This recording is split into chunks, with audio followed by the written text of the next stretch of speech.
Čaute všetci, chcel som pre vás natočiť video, jak odšrubovať zlomenú čepel a dať tam tú novú čepel a môžem vám ukázať teda tú novú čepel, keď chcete.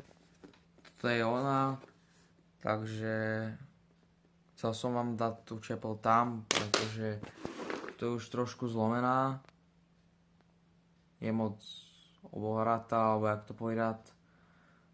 A nejde to odšrubovať, lebo ten šrub tam je keby zašitý.